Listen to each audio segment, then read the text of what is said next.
So on today's episode, I thought we would talk about the decision to walk away from friendships as we are aging and walking through this world and realizing that people that we have connected with don't align with us anymore. And it doesn't really matter how long those friendships have been with us, how long that person's walked beside us in this journey, that once we realize the alignment is no longer there, how to take that first step in I guess making the choice to go a different path.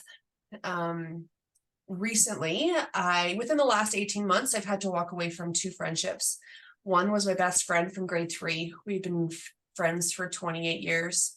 And just some events that took place in our lives made me realize that I wasn't walking the same path as she was, and that often our interactions were impacting me on a negative level. And so I decided to take a step back from that friendship, and from there decided to end the friendship altogether.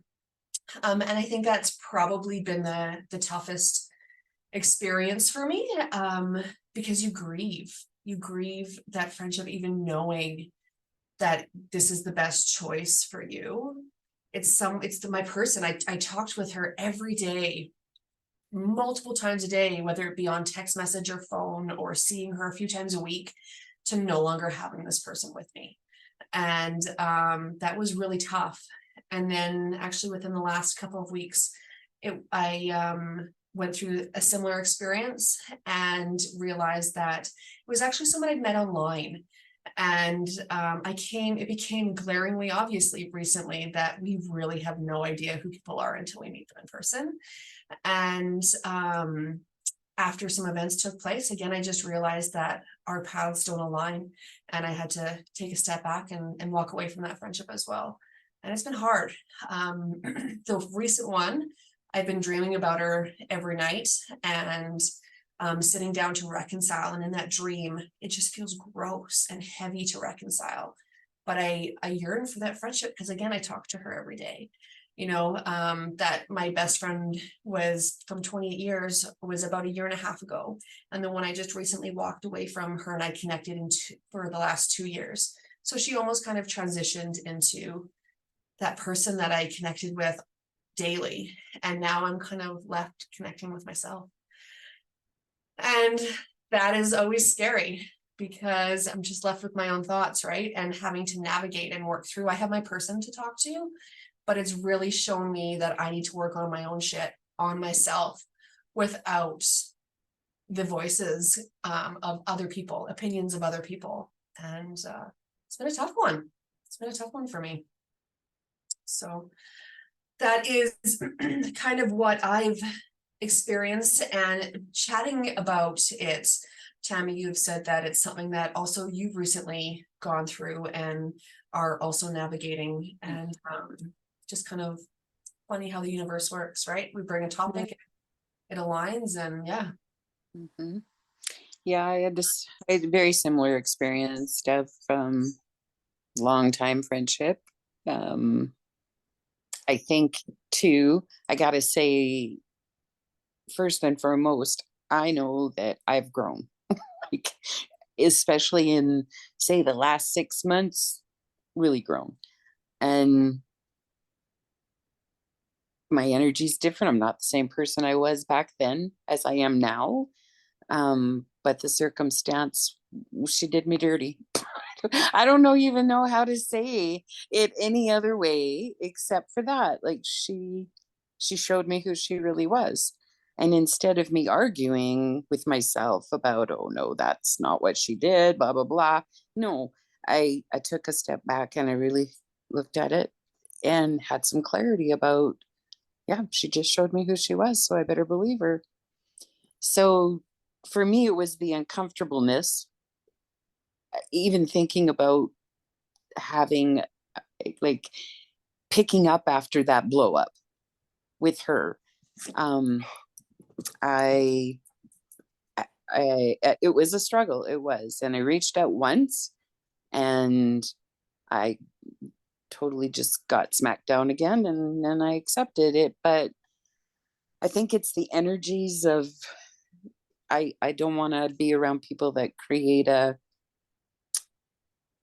that feeling in me. And she's definitely one that did.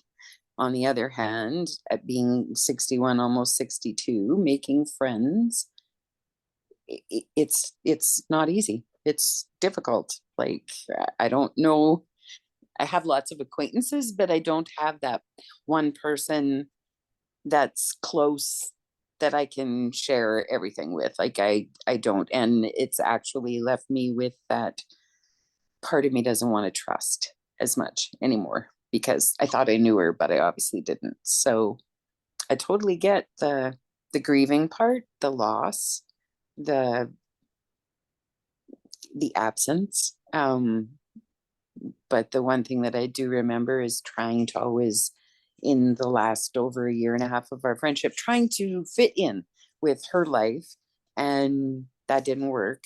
And fitting in isn't belonging. Fitting in is the opposite. You got to change yourself, twist yourself to a pretzel to be able to be in their energy or a friend with them. Then that's not you. That's not the authentic you. And so that friendship will be built on untruth. So And I now go forward taking, a lot into account, my energy, their energy, our yeah, the way we are in the world. And I think that as we raise up and grow, I think that people will fall away. That's a natural thing for friends to do. They'll fall away, but others will rise up. So I am optimistic where that comes in.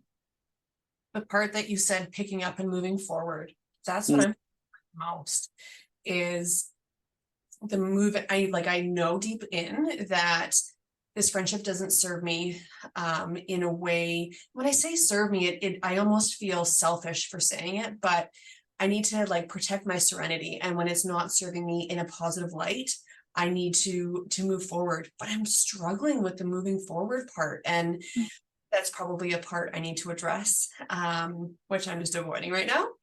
And but yeah, that's, I think, out of from my 28-year friendship versus my 2-year friendship, I'm struggling more with walking away from this most recent friendship than I am. I think probably because so much damage took place over 28 years, on different levels. But like it's the picking up and moving forward, and her coming into my dreams every night. It's like, okay, I'm ready for space now. Thank you. So that's what I think. How are you doing that? Are you struggling like to move forward? Or are you at peace with? I think I'm more at peace with it now, but it's been a while, right? Like it's been a while. I've had to adjust. And I think the difference between, like, it's grief. Grief is grief. We all grieve things, that leave us. But I think, for me anyways, grieving her, it's not as though she's not here, right? Like, she's still here, living in the city. And when you grieve someone that's passed away, they're gone. And I think that's the difference for me, is that I'm grieving and the loss of a friendship, but that person is still here, you know, just not in my life. So Saying is, the hardest thing you'll ever have to do is grieve someone who's still living. mm, Because with death comes closure to a certain extent, right? And it's almost like there is no closure there. that's that is another element to this whole process I'm navigating, is where's the closure? And it doesn't feel like there has been none because they're still there. yeah, and I think, well, I got to say toots to Bobby, because she suggested a letter. I didn't have to give it to her. I but I did write it. I did write it, actually burned it. And but at least I got it down on paper. I got it out of me, and was able to leave it out of me. And it got, I'm not saying it's easy, but it got a little easier. Every day that it passes, it's a little easier. So And I've thought about the letter burning, And probably that would bring the closure I'm after. But a little part of me is like, when that happens, it's almost done. And although again, I know I'm ready, I know that this isn't a friendship I want, but I'm also like, my heart isn't quite ready to let go of it. And so, yeah, I'll have to give that some thoughts and maybe book some sessions with Bobbi. It's just, it hurts. You know, any way you look at it, it hurts. So I think just having some compassion for your heart, right? That was an important person and now no longer in your life. Just have some compassion and empathy for yourself. And yeah, I felt better. Eventually, I felt a lot lighter. And I mean, it's not as though she doesn't come into my thoughts every once in a while, but I can now say, yeah, there you are, but I don't want to pick you up. Thanks. Like, you can be there, that's fine. But I'm not going down the rabbit hole because I've already done that and nothing's changed. So yeah. The thing my partner says is apology accepted, access denied. Correct. Thing that I often replay in my mind. That's a good one. I'll have to write that down. Peace, right? Mm-hmm. It's very true. Yeah. And I never thought it'd be something I'd have to navigate as an adult. You know, you think that we're able to, I don't know, maybe work through things, and like it just wasn't ever something I was prepared to do or ever think I would have to do. But in staying true to myself, it's obviously hasn't been easy, but it's been an easy choice to make both times. It's been very clear this isn't working for me. And then once that choice is made, that's when the hard work comes into play. But yeah, access denied. Mm-hmm. Yeah, no, I agree with you about the thinking that I wouldn't have to deal with this. Like it for me, it was like high school stuff. Like, are we not adults now? Like I just didn't understand. But I am where I am and she is where she is. And obviously we're not on the same path or the same place or the same journey, period. So yeah, it was hard to say, move on, Tammy, move on. Because you're always hopeful that, you know, people will be able to have those hard conversations and work through it, but not everybody is there. So, And that's okay. mm-hmm. I'm coming to be okay with too. One thing that tripped me up a lot was she's a woman of magic as well. And so we connected on that level so much that when this stuff arose, I was so caught off guard and with lack of accountability and awareness when again I thought I had a completely different picture. So then when people show you their true colors, I guess, or who they actually are, and it just kind of takes the wind out of you, and you're not prepared for it whatsoever. And then it's like you said, are we really having to go through this? Like, is this actually something that I have to navigate with you I'm 37 and you're mid 40s? Like, how is this a thing? But we're all human, right? So I'm not faulting her for the things that we had to go through that ended us up here. I know, again, we're all human and we're just not aligned like I thought. But I think that's one thing that is really, when you talk about parts with people or magic or whatever, a lot of times people are like, are you crazy? You know, so when you find people who understand and hear those words and live by those words, you think you find your people. So but I've often talked to you ladies about friendships and how I've never really felt like I fit in.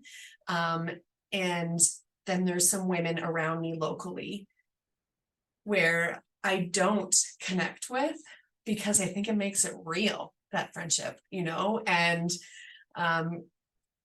you're putting yourself in a vulnerable situation to be hurt, to be embarrassed. Bobbi, you're one perfect example. For so long, I've come to you and it's always me here, and I've always held you up high and just with respect and like just what you bring to my life. So I've often thought, like, Dev, why aren't you reaching out to B to go for coffee or like hang out, right? But I find the transition of making friends at 37 isn't easy, even though we have a relationship. Transitioning what we have into a friendship isn't easy either. So just making friends as we age is not an easy thing, especially like I don't want to leave my house except to go to Costco. So like that's my happy place. So if I'm going to make a friend and I'm going to leave my house to go hang out, I need to make sure, okay, like this is actually happening. And I think that makes it's scary with having people who are close and then having people who hold you accountable. And you know, so I found the online friendship was great because I could talk to her when I wanted, and or just ignore the messages that pop up. So yeah, that's friendships at this age and as we age is not easy to navigate, especially when you're woke, right? When you're, because I want to be able to tell people about, talk to things about the parts that we have and that we're working through, and not everyone gets that. So if I have to tiptoe on what I'm saying and what I'm sharing, it's like, nope, no, thank you. Bye-bye. Next, right? Like, can we be? So That's the difference between the trying to fit in and belonging, right? Like that's it. When I look back at the whole thing that happened with me, at the same time I was asking for some clarity, right? I was asking, putting it out there to the universe, just bring me some clarity on a whole bunch of things. But she showed me exactly what I asked for, right? Like she gave me the clarity to look at what I will tolerate and what I won't tolerate in my life. And so I have to thank her for that, because without that big shakeup, I probably would have stumbled through that lesson for another 6 months or a year of trying to figure it out. But she showed me in one parcel what I will and won't tolerate in a friendship, and how I want to feel when I'm with someone as a friend, right? The at ease, the belonging, the, oh, she gets me and I get her, and friends support each other. Like we cheer for each other when things are good, but we're also there to hold the other up when things aren't so good for that person. And that's the kind of friendship I want. And I don't want anything else. Like acquaintances are different than close friends. So if I have, I'd be grateful to have, 2 good friends or 1 good friend, but I won't tolerate that. So she cleared that up for me. So I appreciated it.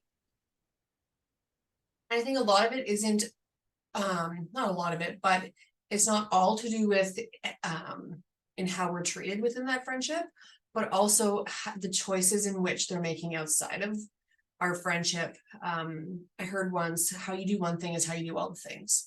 So if someone is, let's say, cheating on their partner, and that isn't something that aligns with me, and so if that's how they're respecting and honoring the relationship they're in, how are they going to respect and honor the relationship that we have, right? And so I think it also a large part of aligning has to also do with how they conduct themselves in life. And is that someone that I want to be associated with? Is that someone that I want to potentially get messed up in a situation that I don't want to be in?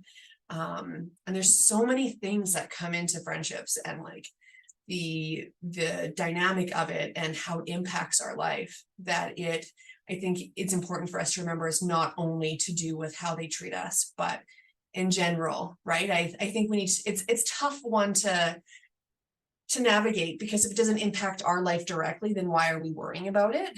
But in the same sense, again, how you do one thing is how you do all the things. And that's something that I've learned in both of the friendships I've walked away from. So, B, you got anything to throw in there?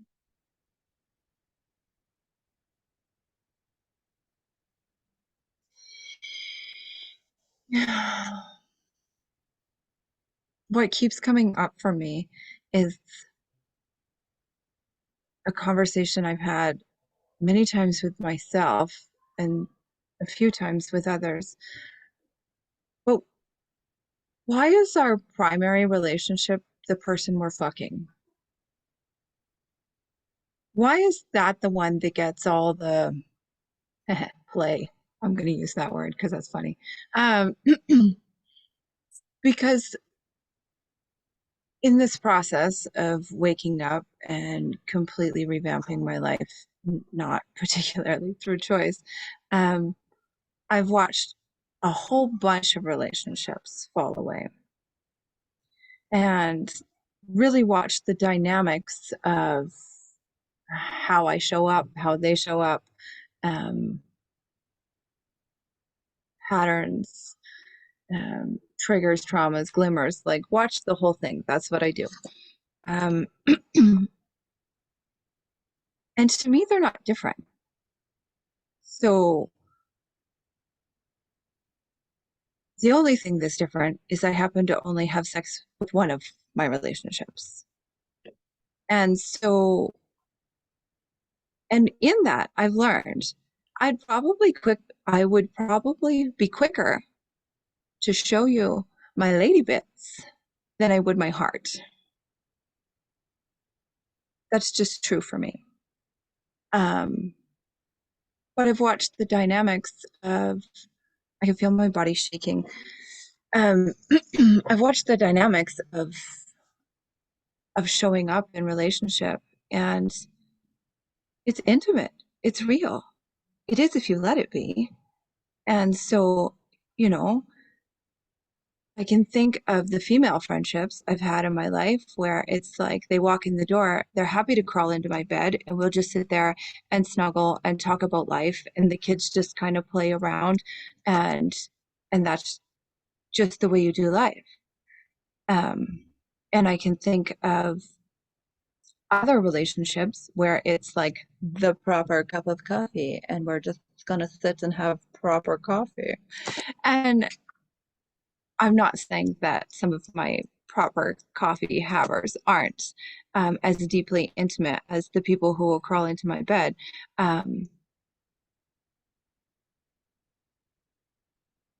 But, and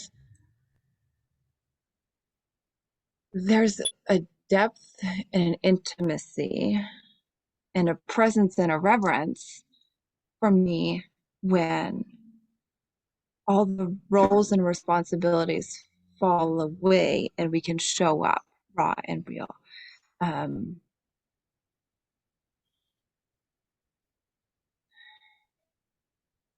There was another piece in that for me. Yeah, it's escaped me in this moment. Presence and reverence showing up again. Right? I just feel like, I'm going to say as a society, we have put way too much pressure on that primary relationship to be all things. And I remember when I was like a super young mom, so my late teens, you remember when you were a teenager, like you spent every waking moment together. That was like the way you did life. You just wake up. If you had to go grocery shopping, you'd go grocery shopping with the whole crew. If you had to, like, you know, it was just a community thing. I had a person to go clubbing with. I had a person to go to Costco with. I had people, or a person I was having sex with.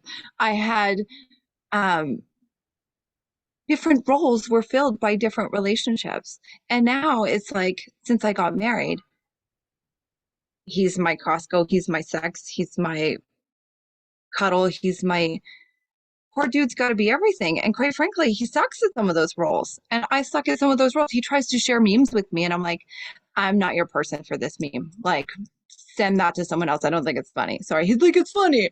Like, not over here. Like, send it to someone who's going to laugh with you because I'm going to give you one of these. Like,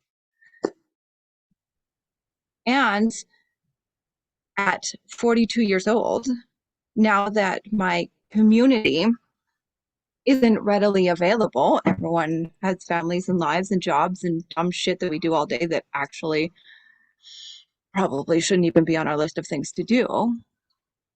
I don't have a Costco person. I don't have a clubbing person. I'm not going clubbing, but like, everything is in a neat little box. Oh, do you have time to go for coffee? Yes or no, right? Like, it's not just wake up and play anymore. And I bet that has an impact on the relationship where it does all fall on him or the partners, right? Where he's doesn't love Costco the way that you love Costco, but he does it, but then he's miserable as he's doing. Not saying that he is, but then that impacts your Costco trip, right? And yeah, it's interesting how we do lay it all on. But you're right, in terms of time. Tonight, this afternoon, I was so nauseated, had zero desire to come and chat, but I knew every time I'm often when I meet with B, I'm like, I don't want to do this. And then at the end, it's like, I'm glad I did. But just making that time and I might start to get a complex. I but hear that so often. I didn't actually want to come and talk to you today. By making time for ourselves and like holding ourselves accountable to that, to our one-on-one time and that Costco time and the Tuesday wings or whatever. But we don't. We're tired and we don't put ourselves first. We're serving others all day, and what's left for us. Well, I will bring in the other side where I don't have a partner, right? And the yes, everybody's busy through their day, and I need a friendship or people that it's a reciprocal relationship, right? It's not all one-sided. It's not always me asking. It's not, yeah, I need something to be reciprocated. And when you don't have that person, a companion, a partner, or whatever, you have, there's, yeah, it's empty. I don't know how else to say it. It's empty. So it's an important feature that I look for is how do people actually reach out to me when, my week is going along. And that's why, yeah, I so appreciate Bobbi and when we first started hanging out more and more, I so appreciated that little text. Hey, what are you doing? Or do you want to go to the pool? Maybe I couldn't go, but you know what? That meant the world to me because it's absent in my life. Like I could just go along and be alone all day long. And not that more and more every day, the peace that I get from being alone is better and better. But it's not, I want to have those relationships, I guess, is what I'm trying to say. I want to have them. I don't know where to look for them. And when you're not a couple of, it, you get treated differently. You do. Like, you do. Which is all interesting dynamics just to sit back and watch, but it's very, very true. When you get a divorce, you it's like you divorce all your couple friends because they don't know where they fit. It's weird, right? So It's very true. mhm. I remember my mom had lots of strange rules, so let me leave it at that. But I remember after my parents split, my mom saying very specifically, married people aren't friends with single people.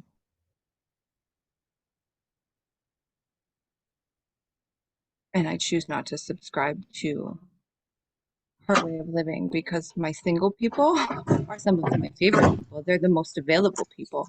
They're the people who show up.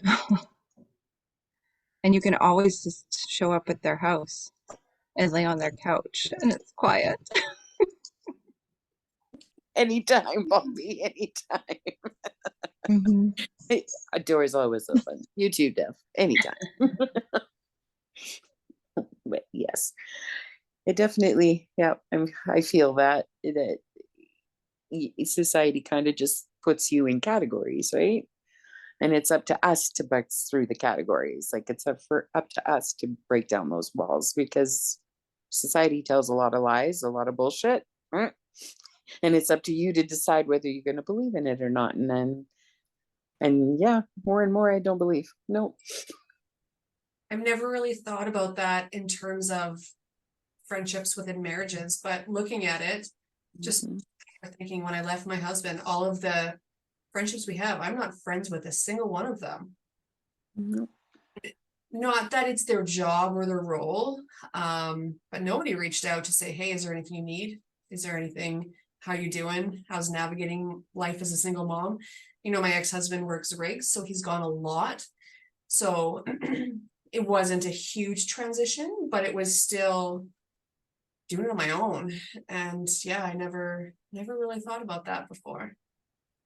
It's true. It's very true. Mm-hmm. And I would have to say I'm guilty of having friends who are single and being in a relationship and not inviting them out of fear that they would feel left out, not even giving that opportunity, right? Not even giving them the choice. If you don't want to come, then allow them to make that choice. But I've been making that choice for them rather than allowing them the opportunity to make that choice. So thank you for bringing that to my attention. Yeah, it's just the uncomfortableness. I know it is that they're uncomfortable, right? Like they don't know, but I feel like that also goes for people with kids and not kids, right? Like I don't typically invite my friends who don't have kids to my kids' stuff because I think to myself, if you don't have kids, why would you want to go? And I've had a few be like, I hate not being invited. And I'm like, oh, I'm so sorry. Like, you're totally invited. Why would you want to listen to screaming kids? Like, and that's not my right to choose for you, right? Like, interesting. yeah, we try, we think we're saving the other person a discomfort, right? Where we're not. We're yeah, isolating and pushing them away or holding out your hand saying, I'm not gonna invite you in because you're now not one of us. That's what it is. That's how I felt, is like, even though some of the couple friends that we had, I was really good friends with the wives. Like we did things outside of being a couple. But boy, when the divorce came, it was like, nope, done. And Really, how much of it comes down to us making that choice, now that I think about it again, rather than our worry of the discomfort for the person that's coming, right? And not wanting them to be uncomfortable and then having to make them feel comfortable, so making us feel uncomfortable. I don't know, that lots of different angles here. This is office therapy. I love it. yeah, it just makes you think of it from a different perspective, right? Like I'm the one that doesn't have the partner, so that's what I felt in the past over all of it. But it's good to hear the other sides too, where like Bobby said, why would you come if you don't have kids? Yeah, I like being around kids, right? It's fun. Yeah. But Choice, I think we're taking away that choice, and that's something that we shouldn't do. Yeah, because I think the thing I value most about my friendships with we could call them awake people or people owning their own shit, is I trust that you're going to say, no, thank you, as a full sentence whenever you want to. And if you show up and then you're like, oh, no, thank you, I respect your right to choose and choose again. Yeah. And change that decision. And right? It's totally authentic. And that's what I value most about the relationships that I've kept, is the people who can be authentic. I'm curious too about how all of these falling aways and uncomfortability and trying to make other people comfortable ties into the original, like, as we age and as we evolve, the friendships that just let go and release, because our process of our own evolution shifts something for them, Yeah. and then it's no longer comfortable. My biggest example is when I was a quasi-adult. I was going back to school and I made a choice for myself that I had registered in the college, and then I was talking to my friend and she just got really snippy, short answered, like just turned into snotty. And I was like, oh, like this just feels so competitive. It doesn't feel supportive. It just feels competitive. Now that I've made a choice for myself, this feels gross. And I ended up sending her a letter saying, like, I can't do this. If this is all we're going to do is like snip at each other, be competitive, if you can't be proud of me, I can't do this anymore. And so she called her partner and it's like, Bobbi called me a stupid fucking bitch and says that she doesn't want to be my friend anymore. And so thank goodness her partner was a little more grounded and said, could you please read to me the part of the letter where she said that? And so she read the letter and they were like, don't hear that at all. And so we were able to have that horribly uncomfortable conversation. And she was able to see it and own it and shift it. And we laughed and we cried and we still tell it now in our 40s. Like, and she'll say, thank God you like told me to pull my head out of my ass. And right.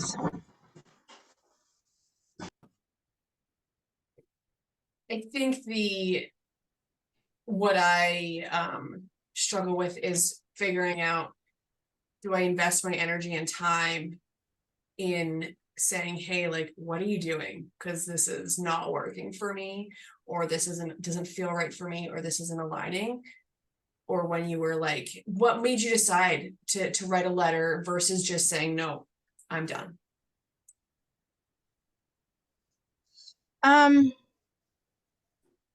I think for me, because I loved her so much, and it was just so, like, it was just getting to the point where it just felt so gross. And I knew that she was just in a shitty space, right? Like she wasn't moving forward, she was stuck. Um, and maybe it was some of my other gifts that I wasn't tapping into back then. But it was like, this is just what I need to do. Like I need to have this shitty conversation if we want to evolve. And I think that's the thing too. Like I was raised an army brat. Most of my friendships ended after 4 years. So it was like, who really cares? So she was one of my very first friendships that lasted outside the 4 year mark. And so, and here we are 20 some years later. And, we can both look at each other and be like, hey, pull your head out of your ass right now. Right? Like I equate that relationship, even though like we barely speak most of the time these days, but like it's on the same level as my primary relationship, except for I don't have sex with her. But I can show up raw and real. I can, even if a year has gone by, I can call up an ugly cry and she'll try and figure out what I'm saying. Right? Like there's no, I don't know. It's just one of those. And I think the choice to go the extra mile, I don't know. I think it has to But be and reciprocal. I've had ones that I've just walked away from too and been like, this isn't worth it. I gave it like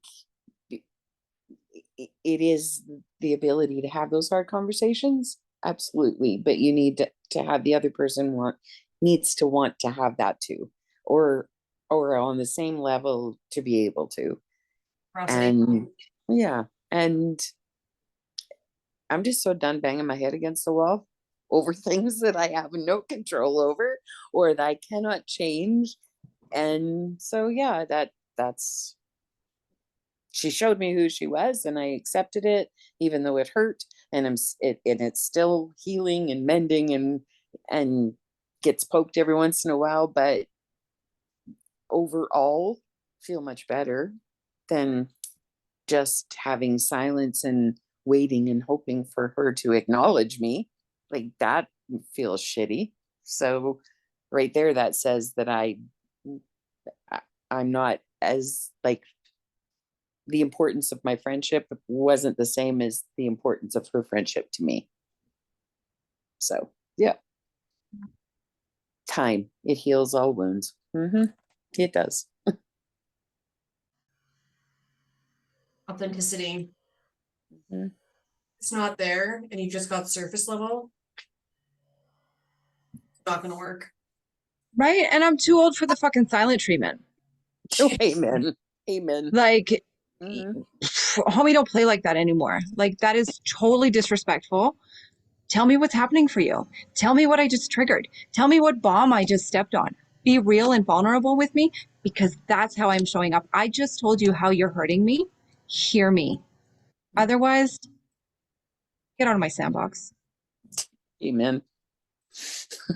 Amen. Get the fuck out of my sandbox. Yeah. Mhm. Well, we covered a lot of ground tonight, ladies. Got that. I make notes as we go, just because I love what you guys have to say. And I've got that one in big letters. Get out of my sandbox. Mhm.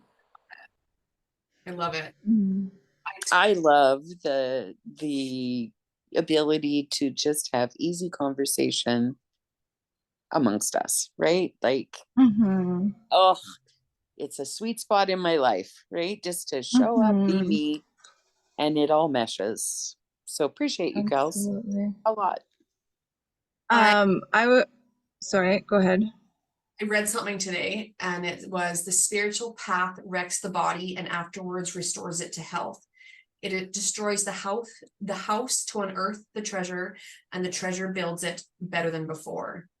And I think that's what Rumi, I don't, RUMI, Rumi? Yep.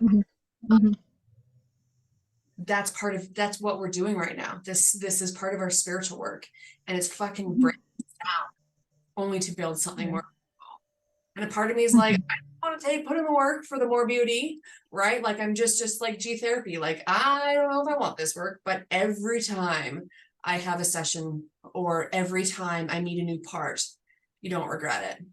Is you know, so even though this is tough work and it's heart-wrenching at times, it's worth it. Go ahead. I think it's the only thing that is worth it, actually. Yeah. It's all the work. Yeah.